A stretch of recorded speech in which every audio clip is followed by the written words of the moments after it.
FIA के ज़ेर हिरासत साजिद मसीह के साथ जो ज़्यादती और तशद्दुद किया गया, उस हवाले से नेशनल प्रेस क्लब इस्लामाबाद के बाहर एक एहतजाजी मुजाहरा किया जा रहा है। एहतजाज करने वालों की क्या राय है, आइए उनसे जानते हैं। ऐसे वाक़यात की मैं शदीद अल्फाज में मज़म्मत करता हूँ। इस पे मुझे बड़ी तशवीश है इस बात पे कि जब भी माइनॉरिटीज़ के ऊपर कोई जुल्म ज़्यादती होती है तो हुकूमत उस पर बिल्कुल खामोश होती है और उस पर कोई सीरियस एक्शन नहीं लेती। इसके साथ साथ मुझे मीडिया से बड़ी सख्त एक नाराज़गी कह सकते हैं। मैं इनकी खामोशी मेरे लिए एक सवालिया निशान है कि जब माइनॉरिटीज़ पर कोई जुल्म होता है तो इनकी तरफ से कोई ब्रेकिंग न्यूज़ या कोई ऐसी चीज़ नहीं आती।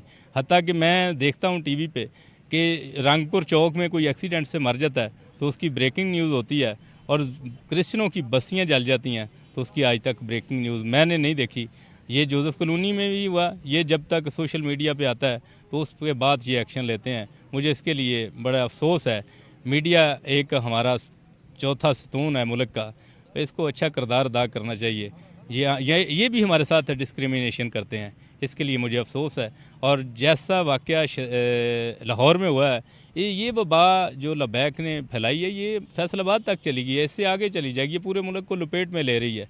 हुकूमत को अभी आंखें खोलनी चाहिए कि ये लबैक एक तंजीम है मजहबी, उसको मस्जिदों के अंदर या मदरसों के अंदर तालीम देनी चाहिए, ना कि रोड बंद करके लोगों में या अपने जो दूसरे फ़िरका जाते हैं उनमें ये खौफ राज फैलना चाहिए कि पाकिस्तान सिर्फ मुसलमानों का है, ना कि ये अक़लीतों का है। अक़लीतों को तो कुरान पाक में तहफ़्फ़ुज़ दिया गया है, बराबर के हकूक़ दिए गए हैं, लेकिन पाकिस्तान जो एक मॉडल बना था, इस्लाम के नाम पे किला बना था, यहाँ पे अक़लीतें रुल रही हैं। इसके लिए मुझे अफसोस है। Thank you very much. मेरा हम लोगों का यहाँ पे इकट्ठे होने का मकसद जो मेन था वो साजिद मसीह और पतरस मसीह के हवाले से यहाँ पर एहतजाज रिकॉर्ड करवाना था, ताकि हमारी आवाज़ जो है आला हुकाम तक पहुँचे और जो अदालतें हैं और जो चीफ जस्टिस हैं वो हमारी आवाज़ को सुनते हुए उस पर स्ट्रिक्टली एक्शन लें और सो मोटो एक्शन लेते हुए उन अदालतों से हमें इंसाफ दिलवाएं, ताकि वो जो फैमिलीज़ हैं, स्पेशली जो म्यू हॉस्पिटल में अभी बीमार पड़ा हुआ है, उसका प्रॉपरली इलाज नहीं हो रहा है और कहा जा रहा है कि उसका प्रॉपर इलाज नहीं है या उसकी ट्रीटमेंट के लिए जो गफलत बढ़ती जा रही है। मेरी अदालती हुकाम से तो उसके जो है जितनी भी FIRs उसके ऊपर हुई हैं और उसकी बेहतर तौर पर इंक्वायरी करवाने का हम लोगों का प्लान था कि हम लोग चाहते हैं, सब लोग जो मिलकर यहाँ पर इकट्ठे हुए हैं, हम चाहते हैं कि उनकी बेहतर इंक्वायरी कर सकें। इंक्वायरी के बाद आप जो भी बेहतर उस पर समझते हैं उसको इंसाफ दिया जाए। और उसके अलावा जो साजिद मसीह जो हॉस्पिटल में है उसके हवाले से भी हम हुकूमती अहकाम से मैं कहूँगी कि बराए मेहरबानी उसको जहाँ पर हेल्प की ज़रूरत है काइंडली उसकी जो सी है मदद की जाए। जो FIA ने किया तशद्दुद किया और उन्होंने खुद साजिद को बिल्डिंग से गिराया, और दूसरे की हालत जो हॉस्पिटल में पतरस पड़ा है उसकी हालत देखें। क्या ये हमारे लिए सब कुछ है? क्या हम इस देश के शहरी नहीं हैं? क्या हमने इस देश को बनाने में अपना हिस्सा नहीं डाला? ये देश जो मैं बोल रहा हूँ आपके सामने, पादी यूसुफ मसीह भट्टी, ये देश मैंने बनाया है। ये देश मेरे वोट से मार्ज वजूद में आया। अगर ये वोट ना मिलता तो आज ये देश पाकिस्तान ना कहलाता। साजिद मसीह के साथ जो हुआ है वो इंतहाई पुरमज़म्मत है, ठीक है, हम उसकी बहुत ज़्यादा मज़म्मत करते हैं। इसमें स्पेशली जो उसको सेक्सुअल अब्यूज़ में इन्वॉल्व किया गया उसके लिए मैं बहुत ज़्यादा परेशान हूँ, क्योंकि हम पाकिस्तान में सेक्सुअल अब्यूज़ को फ़ाइट कर रहे हैं, स्पेशली बच्चों के साथ जो चल रहा है। तो अगर एक रियासती अदारा उठ के इन्वेस्टिगेशन के तौर पे सेक्सुअल अब्यूज़ को एज अ टूल इस्तेमाल करे और टॉर्चर करे, ये किसी लॉ में नहीं है, किसी ना ह्यूमन राइट्स के अंदर ये पाया जाता है कि आप इस तरह से इन्वेस्टिगेशन करें, ना हमारे अपने आइन के अंदर पाया जाता है। तो फेयर ट्रायल और उसके साथ साथ सिक्योरिटी और ह्यूमन डिग्निटी जो है उसको ज़हन में रखें। बेशक ये ब्लास्फेमी केस है, जो भी है, इसमें ये चीज़ें जो है ये मद्देनज़र रखते हुए करनी चाहिए। अस्सलाम वालेकुम। सबसे पहले तो सारे वाक़े पर दुख और अफसोस का इजहार करते हैं और ख़ास तौर पर तमाम आला हुकाम से अपील की जाती है कि सारे मामले को देखें, क्योंकि हम जितने भी मसीही यहाँ पर बसते हैं, पहली बात है कि हम पाकिस्तान के रहने वाले हैं, हमारे बाप दादा की कब्रें यहाँ पर हैं, यहीं से हम पैदा हुए हैं, यहीं पर हमारा मरना है, सब कुछ यहाँ है। तो कोई भी मसीही ऐसी कोई बात नहीं सोच सकता कि जिससे किसी भी मज़हब की तहीन हो या नबी की तहीन हो, ऐसा हम कभी सोच भी नहीं सकते। इसलिए तमाम मजहबी किताबें हमारे लिए काबिल एहतराम हैं, तमाम मजहबी रहनुमा हमारे काबिल एहतराम हैं। इसलिए इन तमाम हालात में देखा जाए, हकीकत को देखा जाए, क्योंकि बहुत सारी चीज़ों में हकीकत नहीं होती है। और ख़ास तौर पर ये जो साजिद मसीह का वाक़या है, हम सब ने देखा कि इस शख्स का कसूर भी कोई नहीं, तो इसके साथ बहुत बड़ी ज़्यादती की गई। इसलिए दरख्वास्त की जाती है कि चीफ जस्टिस साहब से और इसके साथ पंजाब गवर्नमेंट से, प्राइम मिनिस्टर से, कि इन सारी बातों को देखें ताकि हम लोग यहाँ पर अमन और सलामती से रह सकें। इस वक्त हमारे साथ मौजूद हैं पाकिस्तान इंटरफेथ लीग के चेयरमैन साजिद इसहाक साहब। उनसे पूछेंगे कि जो पुलिस FIA का साजिद मसीह के साथ जो उस पर तशद्दुद हुआ है, उस हवाले से इनका क्या मौक़िफ़ है और इस तरह के वाक़यात की रोकथाम के लिए क्या ज़रूरी है। देखिए, सबसे पहले तो मैं समझता हूँ ये बहुत ही दुख की घड़ी है कि हमें फिर तकरीबन हर महीने कोई ना कोई ऐसा दुख मिलता है जिसमें हमें बार बार ये बात करनी पड़ती है कि पाकिस्तान में जो गैर मुस्लिम हैं वो शायद महफूज नहीं हैं। और अब तो ये हो चुका है कि ना मुस्लिम महफूज है ना गैर मुस्लिम महफूज है। और जो हम देख रहे हैं इस वाक़या में कि पुलिस और FIA मैं कहूँगा FIA ने जो घिनौना खेल खेला है, तो इससे नज़र ये आ रहा है कि ये कानून के सारे जो है ना दायरे उससे फैलांग कर बाहर चले गए हुए हैं। क्योंकि पाकिस्तान का कॉन्स्टिट्यूशन जो है वो ये राइट देता है हर शहरी को आर्टिकल 10A में कि आपका फेयर ट्रायल हो सकता है और होना चाहिए। मगर जब हम देखते हैं कि कोई इस तरह का वाक़या होता है तो उसमें पुलिस और जो दूसरे लॉ इन्फोर्समेंट एजेंसीज़ हैं, वो जो लोग होते हैं जिनसे इन्वेस्टिगेशन हो रही होती है, उनसे नाज़ेबा सलूक किया जाता है। बहुत सारे ऐसे भी हमने देखे कि पुलिस कस्टडी में उनकी डेथ्स हो जाती हैं। और ये जो वाक़या हुआ साजिद मसीह का, मैं समझता हूँ कि ये एक इंसान से घिनौना खेल खेला गया FIA की तरफ से, और उसको इतना मजबूर कर दिया गया कि वो छलांग मारे और उसकी जान मतलब जा सकती थी इसमें। अभी भी वो जो उसके है कितने फ्रैक्चर्स हैं। बात इस वक्त ये है करने की कि non Muslim Pakistani equal citizens हैं पाकिस्तान के। तो अब वक्त आ गया है और आज आप देख रहे हैं जो प्रोटेस्ट हो रहा है, इसमें सिर्फ क्रिश्चियंस नहीं हैं, इसमें गैर मुस्लिम लोग भी हैं, इसमें और मज़ाहिब के लोग भी हैं। और इसका निशान ये है कि ये अब सब इकट्ठे हैं पाकिस्तानी कौम।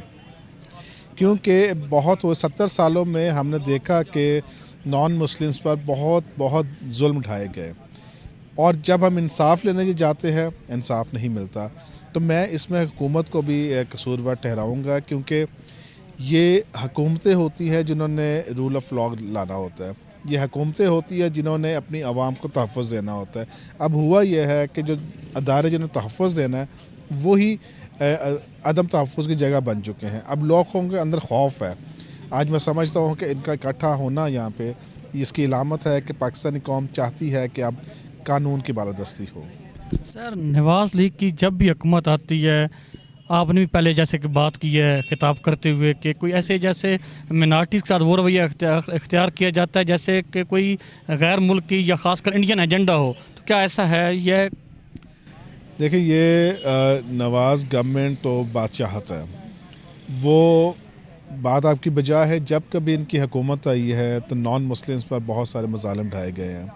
वो आप शांति नगर से शुरू कर लें, गोजरा देख लीजिए, जोसेफ कॉलोनी देख लीजिए, कोट राधा किशन देख लीजिए, कोई ऐसा दौर नहीं हुआ जब इनका दौर में ये मज़ालिम ना हो, और कभी भी कोई रिपोर्ट मंजर आम पर नहीं आती। जहाँ तक इंडियन एजेंडे का ताल्लुक़ है, इस पर देखिए सारी दुनिया को पता है कि ये किस तरह से इनकी फैक्ट्रीज़ में से वो निकलते हैं, मुलाजिम जो हैं इनके घरों में आके वो प्राइम मिनिस्टर आते हैं। तो ये तो जो ढकी छुपी बात नहीं है। मगर मैं ये कहना चाहता हूँ कि ये इंडिया हो पाकिस्तानी हो, इंसान की कदर में सबसे ज़्यादा है। इंडिया इस वक्त ख़ुद एक टेररिस्ट स्टेट है, वो नॉन हिंदूज़ के साथ नहायत नाजेबा सलूक कर रहे हैं, और उसकी कोशिश है कि पाकिस्तान को वॉच लिस्ट में डाला गया है और वो कोशिश करना चाहता है कि पाकिस्तान को इस तरह से क्रिएट किया जाए इमेज कि पाकिस्तान में गैर मुस्लिम महफूज नहीं है, मगर इसमें हमारे अपने लोग इस्तेमाल हो रहे हैं। तो हमें उन्हें नासिर का निशानदेही करनी जो कि पाकिस्तान को कमज़ोर करना चाहते हैं, जो बताना चाहते हैं कि पाकिस्तान के अंदर गैर मुस्लिम जो है महफूज नहीं है, जो बताना चाहते हैं कि पाकिस्तान में बच्चियां महफूज नहीं हैं, जो बताना चाहते हैं पाकिस्तान में ख़वातीन महफूज नहीं है। तो अब एज अ कौम हमें पाकिस्तान की बका के लिए खड़े होने की ज़रूरत है।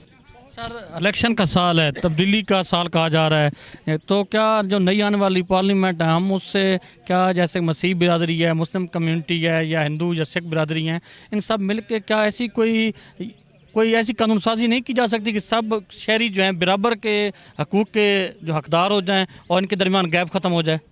बिल्कुल होना चाहिए, क्योंकि हम तो माइनॉरिटीज़ के लफ्ज़ के भी ख़िलाफ़ हैं। क्योंकि जब आप माइनॉरिटी कहते हो तो उसका मतलब यह है कि आप उनको बाहर निकाल रहे हो, आप मेन स्ट्रीम से बाहर कर रहे हो उनको। तो हम कहते हैं ये माइनॉरिटी का वर्ड भी ख़त्म होना चाहिए। और ये कब ख़त्म हो सकता है? जब पॉलिटिकल विल इस्टेब्लिश होगी। अब पॉलिटिकल विल कौन इस्टेब्लिश करेगा? जो आपकी पॉलिटिकल पार्टीज़ हैं। इनके सीरियसनेस इससे पता लगेगी कि करते हैं कि नहीं। इस वक्त हमारे साथ मौजूद हैं पाकिस्तान के इंतहाई मोतबर सहाफ़ी एंकर पर्सन समी इब्राहिम साहब। उनसे पूछेंगे कि साजिद मसीह के साथ जो FIA ने तशद्दुद किया है, उस पर उसके साथ ज़्यादती की है, उस पर आप क्या कहेंगे? देखें, ये जो साजिद के साथ हुआ बदतरीन तशद्दुद और इतना जुल्म हुआ है कि अल्फाज नहीं है जिसमें बयान किया जा सके। लेकिन उससे भी बड़ा जुल्म ये है कि अभी तक उसको इंसाफ नहीं मिला। मीडिया में ये बात आई है, तमाम इसको लोग जानते जा रहे हैं और FIA और पुलिस, उन्होंने जिन लोगों ने ये ज़्यादती की उनके अंदर कोई अकाउंटेबिलिटी का मुझे सिस्टम नज़र नहीं आ रहा। बहुत बड़ा जुल्म है, बहुत बड़ी ज़्यादती है। मैं चीफ़ जस्टिस ऑफ पाकिस्तान से ये दरख्वास्त करता हूँ कि वो इसका खुद नोटिस लें, हमारे मसीही भाई, क्योंकि इस वाक़े ने जो एक खौफ व हरास की फ़ज़ा पैदा कर दी है उसको तोड़ना बहुत ज़रूरी है। हमारे मसीही भाइयों के लिए यहाँ पर इक्वल अपॉर्चुनिटी एम्प्लॉयर, उसी तरह बराबरी और मसावात के साथ रहने के मौके देने के लिए नहायत ज़रूरी है। उनके दिलों से खौफ निकालने के लिए नहायत ज़रूरी है कि चीफ़ जस्टिस ऑफ पाकिस्तान इसका नोटिस लें। जिन लोगों ने साजिद के साथ ज़्यादती की उनको बिल्कुल सज़ा मिलनी चाहिए कानून के मुताबिक, और इस तरह सज़ा मिलनी चाहिए कि आइंदा किसी को जुर्रत ना हो। पंजाब पुलिस है, FIA है, इनकी जिस तरह कार्रवाइयाँ हैं, हर चाहे वो पाकिस्तानी मुसलमान हो, चाहे पाकिस्तानी मसीह बिरादरी से उसका तल्लक हो, हिंदू बिरादरी से हो, सिख बिरादरी से हो, इनका जो रवैया है आवाम के साथ वो इंतहाई गैर इंसानी है। उसको बदलने के लिए क्या कोई कराची की तरह हमें इधर भी रेंजर तो नहीं पंजाब में बुलानी पड़ेगी? रेंजर्स भी बुलानी पड़ेगी, उसमें बहुत सारी रिफॉर्म्स भी करनी पड़ेंगी, बहुत सारे अच्छे लोगों को भर्ती करना पड़ेगा। सियासी बुनियादों पर लोग भर्ती किए गए, क्रिमिनल्स आ गए, उन्होंने आके सारे का सारा निज़ाम जो है वो बिगाड़ दिया। लेकिन इसमें तो कोई शक नहीं, आप दुरुस्त फरमा रहे हैं कि आम आदमी, गरीब आदमी, उसके साथ ज़्यादती होती है। लेकिन मैं ख़ास तौर पर पर्टिकुलरली, क्योंकि इसमें मिनॉरिटीज़, हमारे अक़लियती भाई बिरादरियाँ शामिल हैं, तो उनका जो खौफ व हरास है, उनके लिए अगर यहाँ पर इस तरह ज़्यादतियाँ उनके साथ हों तो ये ख़ास किस्म का माहौल पैदा हो जाता है। तो ये नहायत ज़रूरी है इस पर्टिकुलर केस में chief justice of Pakistan notice लें। सर, नवाज़ लीग की जब भी हुकूमत आती है हमें माइनॉरिटीज़ के हवाले से इशू आते हैं, ये कोई ख़ास एजेंडा है? देखिए, नवाज़ लीग, मैं ये सच बात करूँगा, मैं पॉलिटिकल या पर्सन स्पेसिफिक बात नहीं करता। मैं बहुत बड़ा क्रिटिक हूँ नवाज़ शरीफ का, लेकिन ओवरऑल जो इदारों का रवैया है, जो आम पुलिस का रवैया है, वो कोई भी गवर्नमेंट आ रही हो, मिनॉरिटीज़ के साथ वो रवैया इतना हौसला अफजा नहीं है। और ये एक इंतहा पसंदी की सोच है जिसने, चंद लोग हैं जिन्होंने ये इस पे कब्ज़ा किया हुआ है और मज़हब को अपना ज़ाती स्कोर सेटल करने के लिए इस्तेमाल करते रहे हैं। बड़े इसमें माजी के वाक़यात हैं, हमें पता भी है उस बात का। तो हकीकत से नज़र नहीं चुरानी चाहिए। हमारा मज़हब इस बात की इजाज़त नहीं देता, ना इसकी ईसाइयत में इजाज़त है, ना इसकी इस्लाम में इजाज़त है। एक दूसरे के साथ मिलकर ज़िंदा रहने की इसमें तलकीन की गई है और हमें इसी तालीम को देखना होगा। और ये जो ज़्यादती है, इंतहा पसंदी की सोच जो ज़्यादती कर रही है, इसको रोकना होगा। और फिर मैं ये कहूँगा कि जब तक उन लोगों को सज़ा नहीं मिलेगी जिन्होंने ये काम किया, तब तक हम ये सोसाइटी में मैसेज दे नहीं सकते। ये गैप कैसे ख़त्म किया जा सकता है? इसका इंसाफ हो, नोटिस ले, इंक्वायरी हो, इंडिपेंडेंट लोग इंक्वायरी करें और फिर उसके मुताबिक उसको सज़ा दी जाए।